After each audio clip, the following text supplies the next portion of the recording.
karyawan itu aset atau biaya sih? Nah, hari ini kita kupas tuntas soal human capital management. Coba, apa satu kata yang kepikiran pas dengar istilah ini? Yuk kita cari tahu bareng-bareng. Oke, kita mulai dari sini. Kenapa sih topik ini jadi penting banget sekarang? Tantangan perusahaan sekarang itu berat. Cara-cara lama ngurus orang udah nggak cukup lagi. Solusinya, perlu ada cara pandang baru soal tenaga kerja. Ini perubahan fundamental loh. Jadi kuncinya di sini.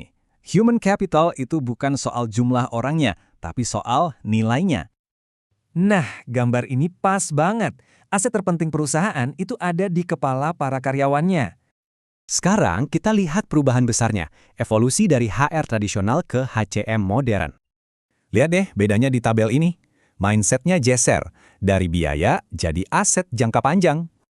Jadi bukan lagi soal menekan biaya, tapi soal mengembangkan aset. Beda banget kan? Garis waktu ini nunjukin gimana manajemen SDM jadi makin strategis dan berbasis data. Oke, cukup teorinya. Gimana praktiknya di perusahaan-perusahaan top dunia? Yuk, kita intip. Kekuatan Apple itu bukan di mesin, tapi di otak para desainer dan engineer jeniusnya. Amazon melihat reskilling bukan cuma urusan HR, tapi strategi buat bertahan di masa depan. Bagi Google, investasi ke orang sama pentingnya kayak investasi ke mesin. Ini soal aset jangka panjang.